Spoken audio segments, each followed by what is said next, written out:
So let's get into worship. We missed presenting the lyrics. Okay, we'll just wait for the lyrics.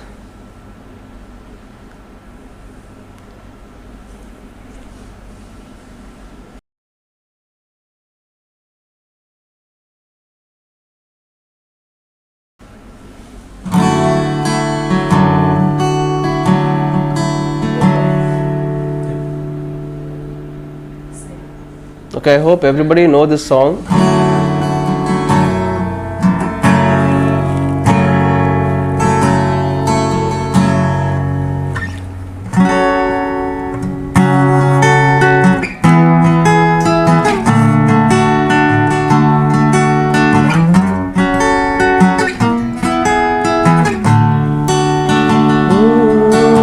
And here I am, and humbled by your majesty, and covered by your graces so fair. And here I am, and knowing I'm a sinful man, and covered by the blood of the Lamb. And now I've found the greatest love of all. All is mine since you laid down a life, the greatest sacrifice.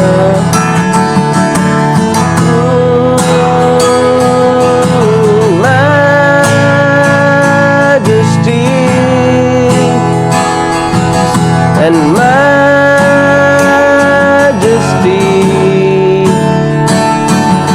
your grace is for me just as I am, and empty-handed by your love in your hand.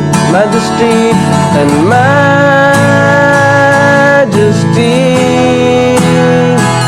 sing it, majesty.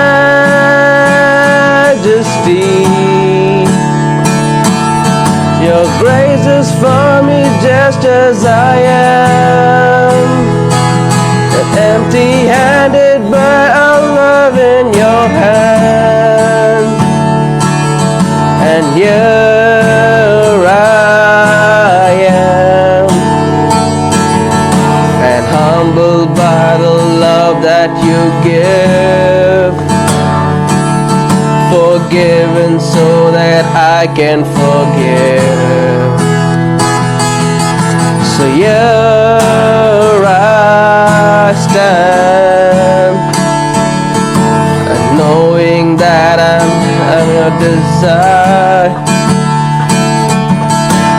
sanctified by glory and fire. And now I found the greatest love of all is mine since you laid down a life, your greatest sacrifice. Singing majesty, majesty,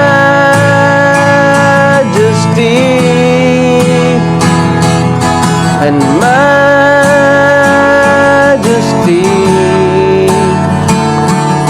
your grace is for me just as I am, empty-handed by your love in your hand. We're singing majesty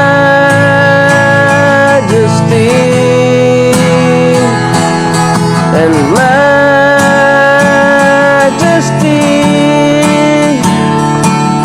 your grace is for me just as I am, and empty-handed by your love in your hand. And majesty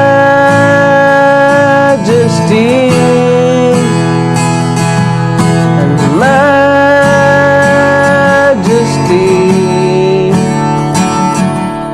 Your grace has found me just as I am, and empty-handed by your love in your hand, majesty.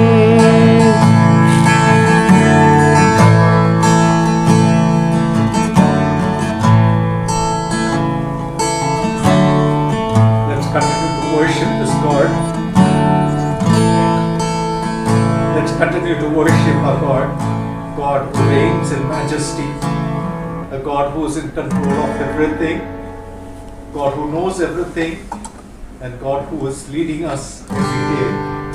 We are living in days of uncertainty with the pandemic around, and let's be thankful to God that our God, in all His majesty, is in control of everything.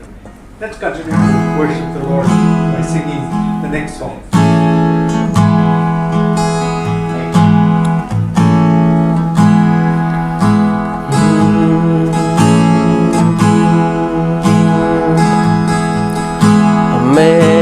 Amazing grace, oh how sweet the sound that saved a wretch like me.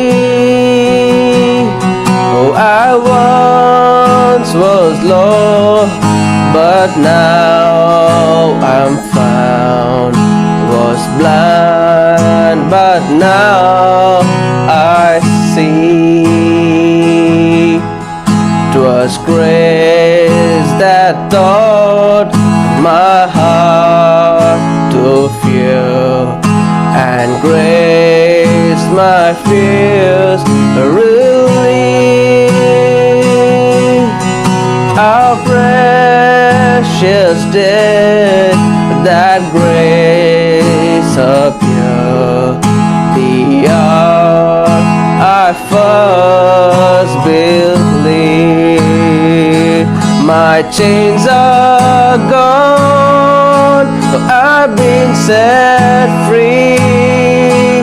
My God, my Savior has ransomed me, and like a flood His mercies rain, and ending love, amazing grace.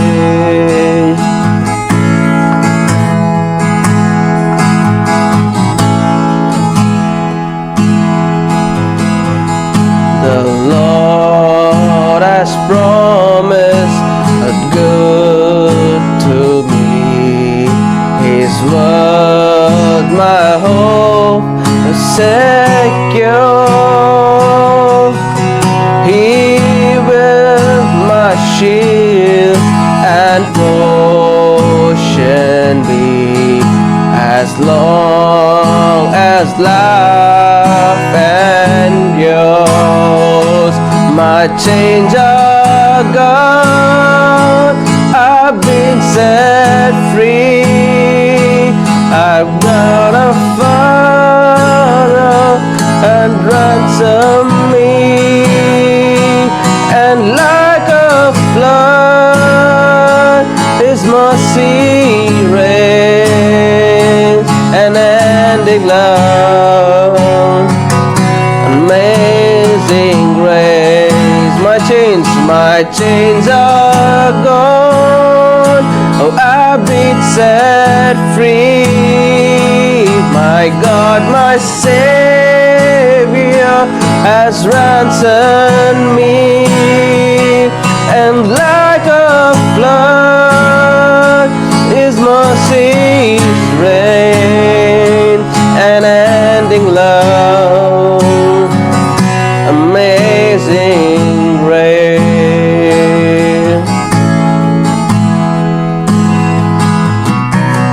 The earth shall soon dissolve like snow, the sun forbear to shine,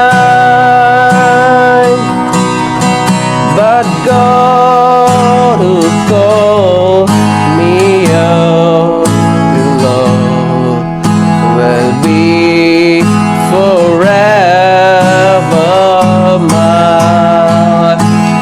chains are gone. Oh, I've been set free. My God, my Savior has ransomed me. And like a flood, His mercies rain, and ending love. Amazing grace. My chains are gone, and I've been set free. My God, my Savior has ransomed me. And like a flood, His mercies rain, and ending love. Amazing grace, and ending love. Amazing grace.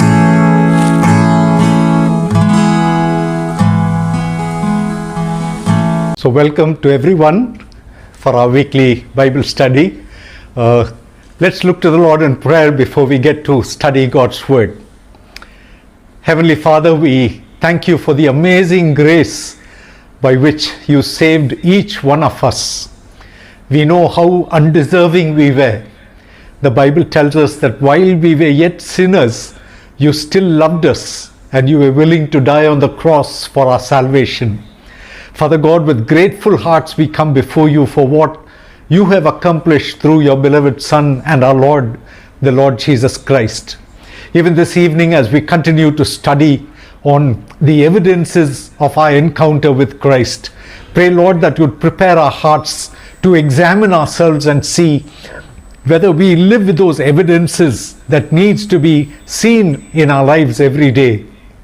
That more than our words, our lives will speak louder to people, that people will know that we follow you, that we are being discipled by you, that we live every day with the indwelling presence of the Holy Spirit, the indwelling presence of the resurrected Lord, that our lives will bring glory and honor to you. Father God, thank you for all the friends who have joined us.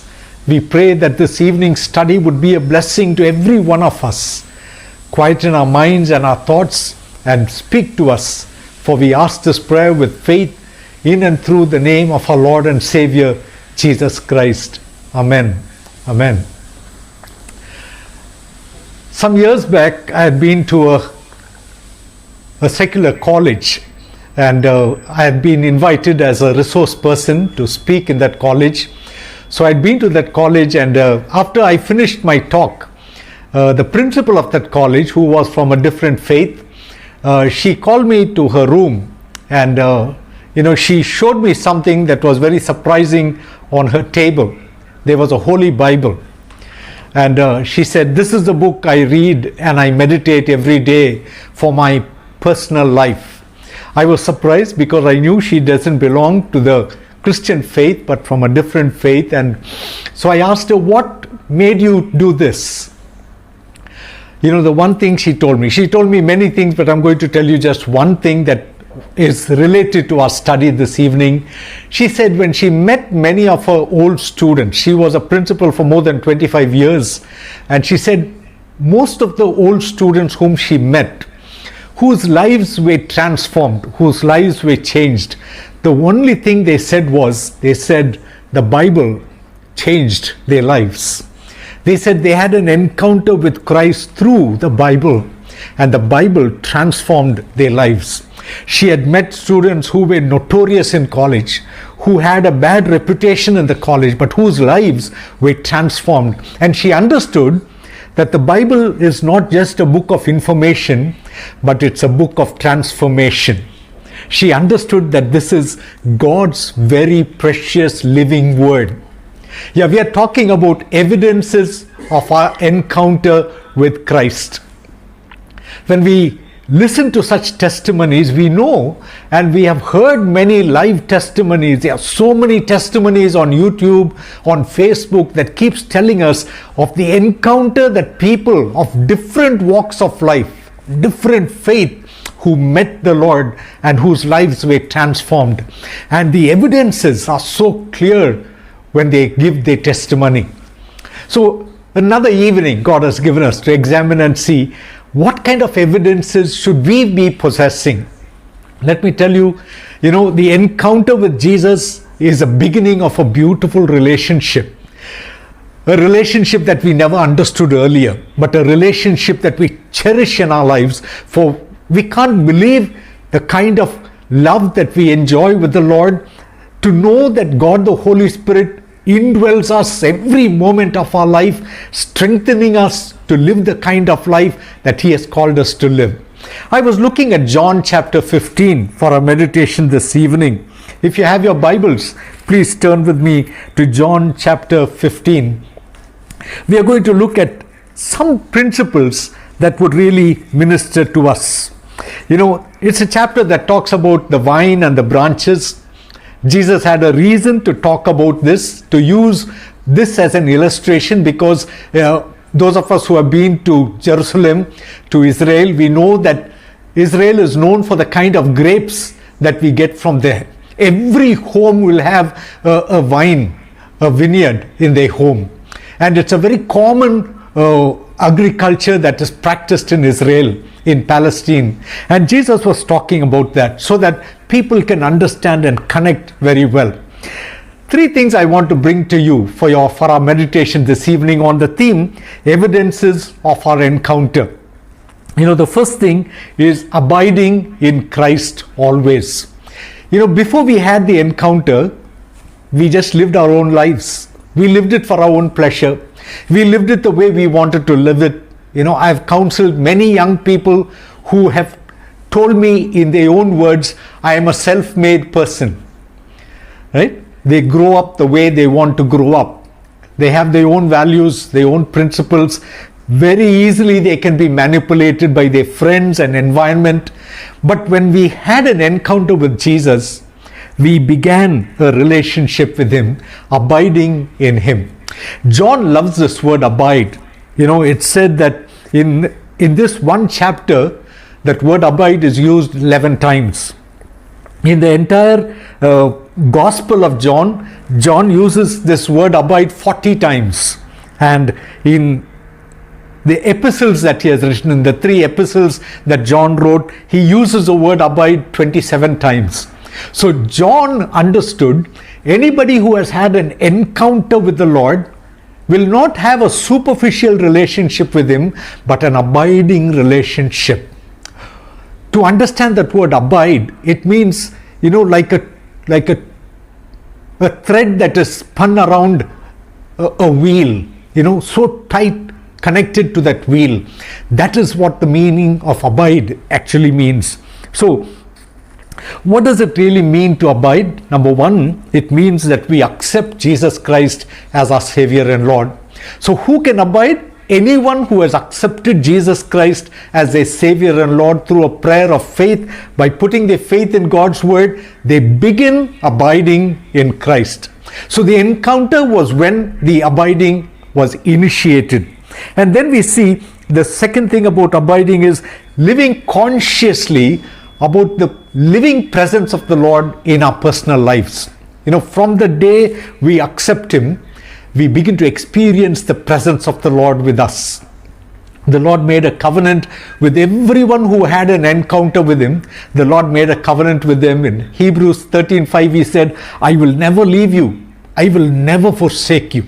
So it is experiencing His presence every day, every moment of our life. And the third thing is, abiding means we are willing to obey. We were living a disobedient life, disobedient to God and His Word, but now, after the encounter, we are telling the Lord, Lord, I'm willing to obey. Abiding in Christ. The Bible gives us different images of Christ and a believer, or Christ and a disciple. When you look at 1 Corinthians chapter 12, the Bible talks about the body and its members. It says Christ is the head, we are the body, and fellow believers are the different members. It talks about the union and the communion between God, Jesus, and a believer. When you come to Ephesians chapter 5, the Bible talks about the bride and the bridegroom. We are the bride, Jesus is the bridegroom. It talks about the union and the communion between a bride and a groom. In John chapter 10, we study about the sheep and the shepherd. All these illustrations talks about the union and the communion that a believer has with the Lord Jesus Christ right from the encounter that we had with him. So abiding is to have a constant union and a communion with the Lord. Let's ask ourselves this evening, are we doing that? How's our quiet time? Do we set apart a time every day to be in God's presence, to have union and communion with him, so that this relationship that was initiated at the encounter will continue to grow and become what God wants it to be? In John chapter 15, we are talking about a branch. We say we are the branches and Jesus is the vine. What does that communicate to us? It tells us that we realize how weak we are, and we realize that our resource is in the strength of the Lord himself. We are weak people. We are prone to fall. We are prone to make mistakes. But then we know that our strength is in the Lord. St. Paul beautifully reminds us when he says, I can do all things through Christ who strengthens me.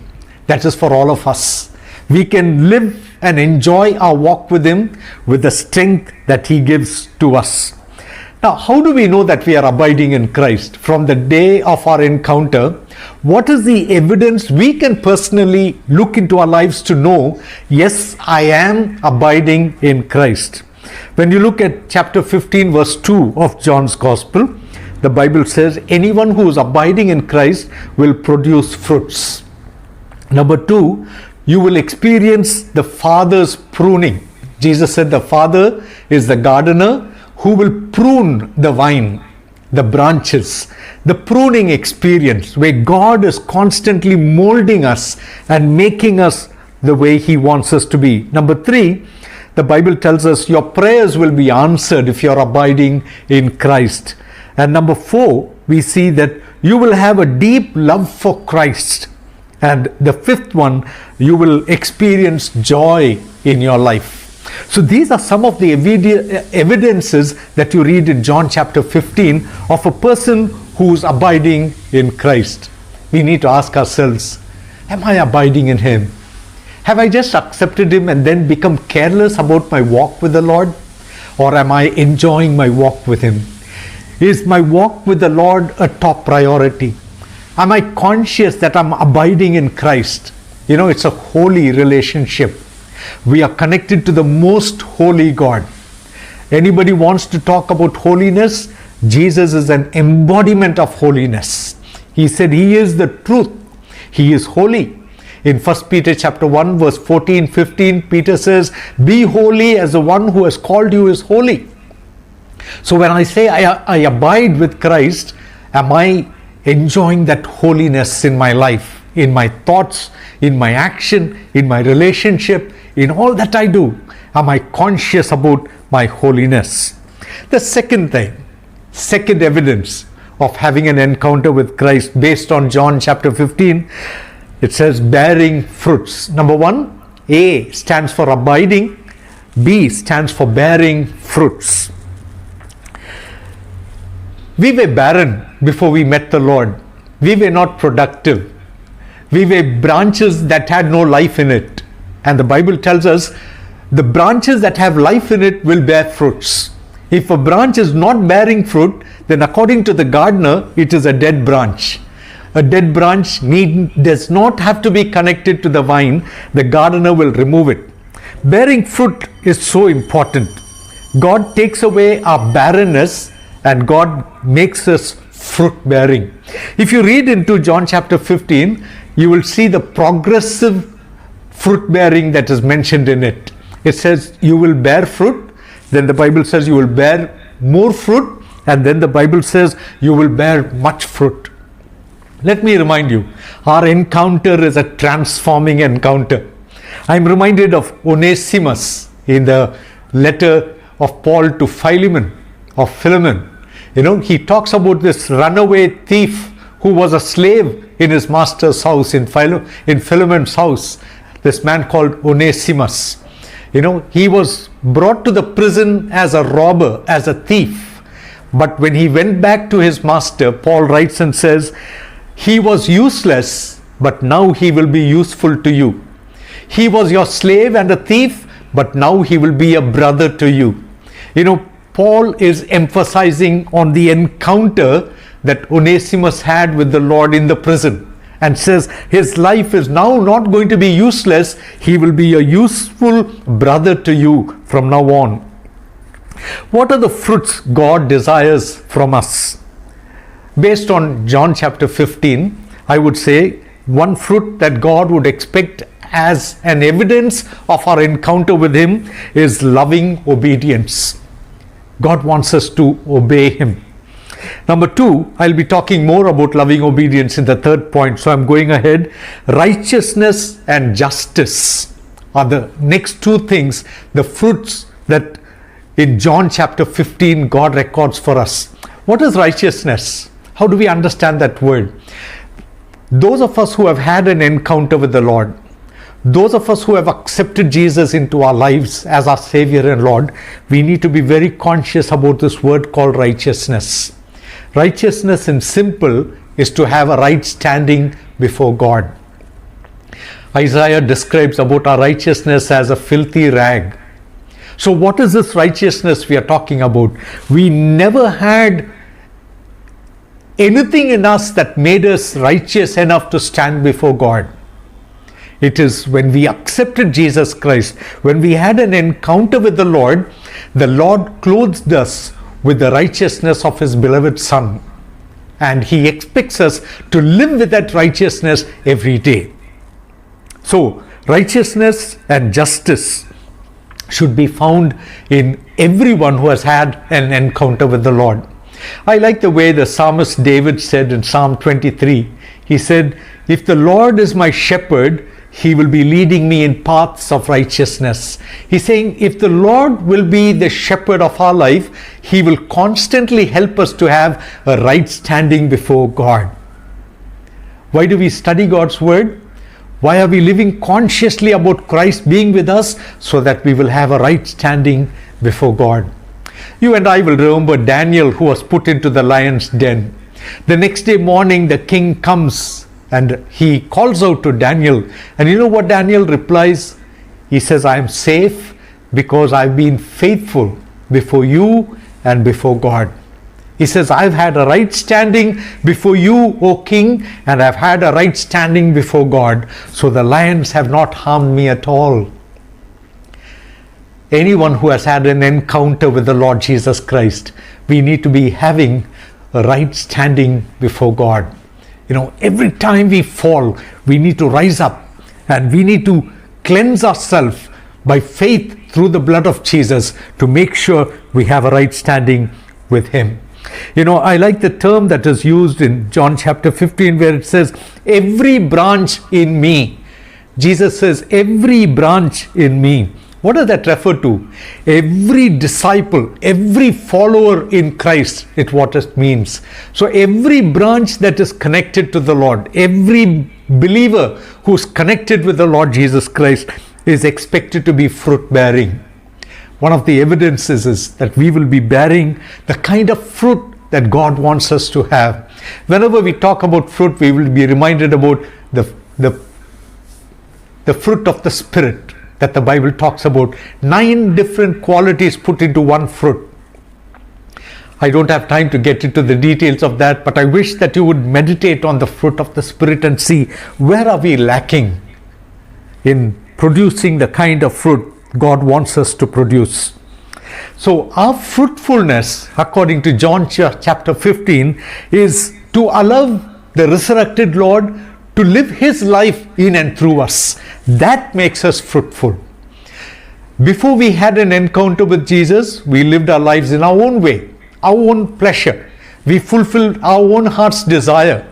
But from the time we had an encounter, we need to be seeing if Christ is allowed to live His life in and through us. That's what St. Paul writes and says, it's no longer I who lives, it's Christ who lives in me. One of the evidences of our encounter is that Christ begins to live his life in and through us. So when we are tempted to do anything wrong, when the devil is tempting us to indulge in anything that God will not approve, we need to consciously ask ourselves, will Christ be glorified by what I am doing? Is this an evidence that he is living his life in and through me, or am I living it on my own? Chapter 15 verse 5 and 6 tells us, when we continually abide in Jesus and he abides in us, the result will be fruit bearing always. That takes me to the third principle. A is abiding, B is bearing fruit, C stands for committed to be obedient in love always. I want to repeat that. Committed to be obedient in love always. You know, there are two ways that we obey. One is because of authority, right? Fear of authority, fear of losing a job, we obey. There's another obedience, we obey out of love. There are two different ways. But when it comes to an evidence of an encounter, we obey God out of our love for what he has done for us. What has he done to give us the honor of this encounter? He sacrificed his very life on the cross. Whenever we think of the cross, our heart should be filled with love and gratitude for what he has done, that I can have an encounter with him, that I can be adopted into God's family. So our relationship with God is a love relationship. Based on that love, God tells us that we should obey him. So verse 10 tells us, if you keep, I would say, if you obey my commandments, you will abide in my love. God says, when you obey my commandments, I know that you love me. How often we have told our children this, right? If you really love mommy, if you really love daddy, you will obey me. We have told them so many times. And here is our Heavenly Father telling us, here is our loving Lord Jesus telling us, if you really love me, it will be evidenced by you obeying my commandments. So many commandments in the Bible, all for our own good. All for our own good. John chapter 14 verse 15 says, if you love me, keep my commandments. Again the Lord is saying, hey, if you really love me, you will obey. You will obey my commandments. In John chapter 14 verse 21 he says, he who has my commandments and keeps them, it is he who loves me. Again and again this loving Lord says, I will know that you love me when you keep my commandments. Those who have had an encounter with the Lord, if we are in love with the Lord, then we will be willing to obey his commandments. Violation of commandments. Let's look at what the Bible tells us. Let me read one more verse. John chapter 14 verse 23 says, if anyone loves me, he will keep my word, and my Father will love him, and we will come to him and make our home with him. Beautiful. God says, when you out of your love will obey me, my Father will be pleased and we will come and make our home with you. God says all that he wants us to do is to express our love to him by obeying his command. I like this verse in John chapter 14 verse 24. He says, he who does not love me does not keep my words. So every time we are tempted to disobey the Lord, let's remember John 14:24. It says, when you disobey, all that you're telling me, the Lord says, is that you don't love me. Do we love the Lord? I'm sure all of us will say yes. Why did we join this Bible study? Because we love the Lord. Because we want to be blessed by the Lord. Does the Lord love us? The Bible says because he first loved us, he expects us to love him. God so loved the world. There are so many verses in the Bible that reminds us that God loves us. Yes, he loves us. And he says, when you love me and obey me, I know that you will love me. But when you don't obey me, I know that you don't love me. Encounter with the Lord. has started with a loving relationship, and this loving Lord wants us to obey Him at all times. In all the above scripture that I read, there's only one thing the Lord says: if you have had an encounter with the Lord, for your own good, for my own good, God says, obey me. We all know the first sin that was committed by man was the sin of disobedience. Adam and Eve in the Garden of Eden were tempted to disobey God. Human history begins with that disobedience against God, and till today the devil is causing men and women, even those who have had an encounter with the Lord. I have counseled so many of them, spoken to so many of them who have begun to disobey the Lord, because the devil is constantly trying his best to make people disobedient. Let's ask ourselves, my encounter with the Lord, the steadfast love of the Lord never ceases. God's love for you and me never ceases. He gave us a beautiful illustration of the shepherd who went in search of the one lost sheep, though he had 99 with him. The Lord gave us that illustration just to tell us how steadfast His love is for His children. When I think of my own life, the days that I had backslid from the Lord, right from the age of 16 to 19, I just went away. The world was more attractive. I went away. But the steadfast love of the Lord, He came after me. He never gave up. Even when Peter denied Him 3 times, the Lord never gave up. If you go back to Mark's Gospel and read, the resurrected Lord tells the women who came to see Him, the angels told those women, go and tell His disciples and tell Peter also. The Lord is saying, I'm concerned about him. My steadfast love goes to that disciple who denied me. And the Lord brings him back and uses him again. His love is so steadfast. So one of the major evidences of our encounter is that we will remain committed to obey the Lord in love. Are we obedient? Trust and obey, for there is no other way to be happy in Jesus but to trust and obey. It's very easy to say obey, but are we obeying the Lord? To obey Him, we need to study His Word. We need to be conscious about His presence with us. We need to be listening to the Lord. The Lord said, I know my sheep, and my sheep know me. They know my voice, He says. The Lord speaks to us. Obedience is the best way to draw near to God and to grow in our relationship with Him. Obedience also leads to personal spiritual growth. The more we obey the Lord, the more we will be growing spiritually. Encounter should not be an end in itself. Encounter should encourage us to be growing as a child of God. The call to obedience is not for His benefit, it's for our own good. God is calling us this evening because we had an encounter, because we are His children, because He loves us so deeply. He says, my children, obey. You know, when we obey, we will live a holy life. We can overcome all the temptations of the evil one, and we can live the kind of life He has called us to live.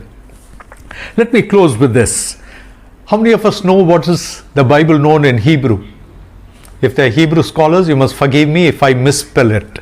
It says, it's spelled as M-I-Q-R-A. I don't know how it's pronounced. M-I-Q-R-A.